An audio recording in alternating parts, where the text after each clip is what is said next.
اور جتنا انسانیت اور مانوتا اسلام کے اندر ہے دوسرے مذہب کے اندر نہیں ملے گی۔ اللہ کی قسم آپ کی تہجد کی نماز قبول نہیں ہوگی، اللہ کی قسم فجر کی نماز آپ کی قبول نہیں ہوگی، کیونکہ آپ کو معلوم ہے کہ پڑوسی بھوکا سو گیا۔ اسی کو اللہ کے نبی نے 3 بار کہا، واللہ لا یؤمن، واللہ لا یؤمن، واللہ لا یؤمن، اللہ کی قسم وہ مومن نہیں، اللہ کی قسم وہ مومن نہیں، اللہ کی قسم وہ مومن نہیں۔ صحابہ نے کہا اللہ کون مومن؟ انسانیت کا سب سے بڑا علم بردار ہے، احترام انسانیت بتلاتا ہے، اور جتنا انسانیت اور مانوتا اسلام کے اندر ہے دوسرے مذہب کے اندر نہیں ملے گی۔ کہیں کہا گیا ہے ایک انسان کے قتل کو پوری دنیا کے انسانوں کا قتل کہیں کسی دھرم کے اندر ملتا ہے؟ کیا ہندو دھرم یہ کہے گا ایک انسان کا قتل پوری انسانیت کا قتل ہے؟ نہیں، قرآن کہتا ہے ایک مسلمان کا نہیں، ایک انسان کا قتل نفس، ایک انسان کا قتل پوری مانوتا اور پوری انسانیت کا قتل ہے۔ من قتل نفسا بغیر نفس فَكَأَنَّمَا قَتَلَ النَّاسَ جَمِيعًا، جس نے ایک منشیہ کو، ایک انسان کو قتل کر دیا، اس نے پوری دنیا کی انسانیت کو قتل کر ڈالا۔ یہ اسلام ہے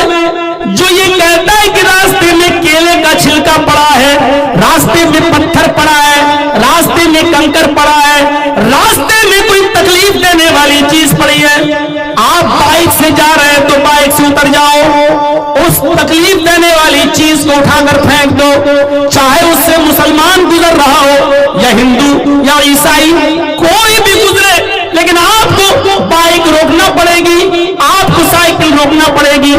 اگر آپ 4 ویلر میں بیٹھے ہیں اور آپ کی نظر پڑ گئی کیلے کے چھلکے پر، آپ کی نظر پڑ گئی سڑک پر پڑے ہوئے پتھر پر، سائیڈ میں گاڑی کھڑی کیجئے اور اس تکلیف دہ چیز کو آپ اٹھا کر سڑک کے کنارے نالی میں پھینک دیجئے، تاکہ آپ کی گاڑی کے گزر جانے کے بعد کوئی بوڑھا اس چھلکے پر پیر رکھ کے پھسل نہ جائے، کوئی بچہ پھسل نہ جائے، کوئی حاملہ عورت، گربھوتی مہیلا کہیں اس کیلے کے چھلکے پر پیر رکھ کے پھسل نہ جائے اور اس کے پیٹ کا حمل کہیں ضائع نہ ہو جائے۔ اسلام کہتا ہے تکلیف دہ چیز کو ہٹا دو گے تو یہ ایمان کا ایک حصہ ہے۔ فرمایا اللہ کے نبی نے اماطۃ الاذى الطریق، راستے سے تکلیف دہ چیز کو ہٹا دینا یہ اسلام کا ایک حصہ ہے، اسلام کا ایک پارٹ آف ایمان، یہ ایمان کا ایک حصہ ہے۔ یہ اسلام ہے جو مانتا یہ سکھلاتا ہے کہ جس کا پڑوسی بھوکا سو گیا اور آپ نے پیٹ بھر کے کھانا کھایا، آپ کا پڑوسی چاہے ہندو ہو، آپ کا پڑوسی یہودی ہو، آپ کا پڑوسی عیسائی ہو، آپ کا پڑوسی جینی ہو، آپ کا پڑوسی سکھ ہو، کوئی بھی ہو، اگر وہ بھوکا سو گیا اور آپ نے دسترخوان لگا کر بیوی بچوں کے ساتھ پیٹ بھر کے کھانا کھایا، رات میں اٹھ کے تہجد کی نماز بھی پڑھی، اللہ کی قسم آپ کی تہجد کی نماز قبول نہیں ہوگی، اللہ کی قسم فجر کی نماز آپ کی قبول نہیں ہوگی، کیونکہ آپ کو معلوم ہے کہ پڑوسی بھوکا سو گیا۔ اسی کو اللہ کے نبی نے 3 بار کہا، واللہ لا یؤمن، واللہ لا یؤمن، واللہ لا یؤمن، اللہ کی قسم وہ مومن نہیں، اللہ کی قسم وہ مومن نہیں، اللہ کی قسم وہ مومن نہیں۔ صحابہ نے کہا اللہ کون مومن نہیں؟ اے اللہ کے نبی کون مسلمان نہیں؟ فرمایا جو پیٹ بھر کے کھانا کھا لے اور اس کا پڑوسی بھوکا سو جائے، پڑوسی میں نہ ہندو کی قید، نہ مسلمان کی، نہ سکھ کی، نہ عیسائی کی، انسان کا لفظ ہے جو خود کھا لے اور اپنے پڑوسی کو بھوکا سلا دے، پڑوسی بھوکا سو جائے وہ مسلمان نہیں۔ میرے بھائیوں یہ انسانیت ہے جو اسلام بیان کرتا ہے۔ بریانی کھانے والوں، اے اچھی غذائیں کھانے والوں، اللہ کے نبی صلی اللہ علیہ وسلم فرماتے ہیں جب رات کا کھانا بناؤ تو شوربہ کچھ بڑھا لو، پانی کچھ زیادہ ڈال دو، تاکہ آپ کے بچوں کے ساتھ ساتھ پڑوسی کی بھی بھوک مٹ جائے۔ آپ پڑوسی میں نہیں جاتے ہیں، آپ اپنے بچوں کو کسی بہانے بھیج سکتے ہیں، تمہارے گھر میں کچھ پک رہا یا نہیں، آپ کی بیوی بھی اس کی بیوی سے ملنے جا سکتی ہے، گھر کا پتہ لگا سکتی ہے، یہ آپ کا کام ہے پتہ لگانا، یہ آپ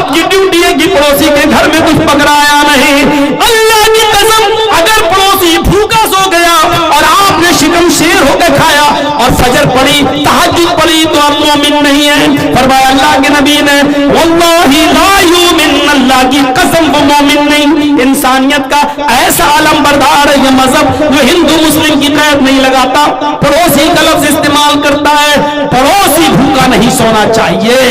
یہ اسلام بتاتا ہے. آپ روزے سے ہیں, آپ روزے سے ہیں, آپ روزے کی حالت میں آپ نے ظہر کی نماز پڑھی ہے, بھوک کی شدت ہے لیکن روزہ نہیں توڑنا چاہتے ہیں. پتا چلا آپ کے پڑوسی کا بچہ یا آپ کے پڑوسی کی بیوی یا آپ کا پڑوسی ایکسیڈنٹ ہو گیا اور وہ ہاسپٹل میں ایڈمٹ ہے اور اس کا بلڈ گروپ آپ کے بلڈ گروپ سے ٹچ ہو رہا ہے. ڈاکٹر نے ایک بوتل ارجنٹ خون کے لیے کہا ہے اور اسی گروپ کا خون چاہیے. آپ کا خون آپ کے پڑوسی کے خون سے یا کسی غیر مسلم جو ایکسیڈنٹ کیا ہے اس کے خون سے ٹچ ہو رہا ہے, مل رہا ہے, اور اس وقت اس کی جان بچانا ضروری ہے. آپ ہی کا خون میل کھا رہا ہے. اسلام یہ کہتا ہے اس غیر مسلم بھائی کی جان بچانے کے لیے تو فوراً ہاسپٹل جا اور ایک بوتل خون دے دے, 250 گرام 300 گرام 200 گرام جتنا بھی لگ رہا اس کو دے دے, آج اس کی جان بچا لے. خون کی جانچ کے لیے 2 ml 3 ml 5 ml تک تو بلڈ نکالا جا سکتا ہے روزے کی حالت میں اور اس کی جانچ کرائی جا سکتی ہے, لیکن 200 گرام 300 گرام 500 گرام اتنا خون نکالنے سے روزہ ٹوٹ جائے گا,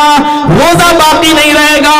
یہاں اسلام یہ اجازت دیتا ہے کہ تو روزہ توڑ دے لیکن اپنے بھائی کی جان بچا لے, اگرچہ وہ ہندو ہے, اگرچہ وہ عیسائی ہے, اگرچہ وہ یہودی ہے. فرض روزے کو توڑ دے اس لیے کہ اس کی قضا تو بعد میں ہو جائے گی, لیکن اگر یہ مر گیا تو دوبارہ اس کو زندگی نہیں ملے گی, اس وقت تو اس کی زندگی بچا لے. میرے بھائیوں, اسلام یہ احترام انسانیت بتلاتا ہے, یہ انسانیت کا احترام بتلاتا ہے. اسلام یہ ہے احترام انسانیت. میرے بھائیوں کی اس کی جان بچا لو, روزہ ٹوٹ جائے گا تمہارا کوئی بات نہیں, گناہ نہیں پڑے گا, اور اس روزے کی قضا بعد میں رمضان کے بعد پوری کر لو,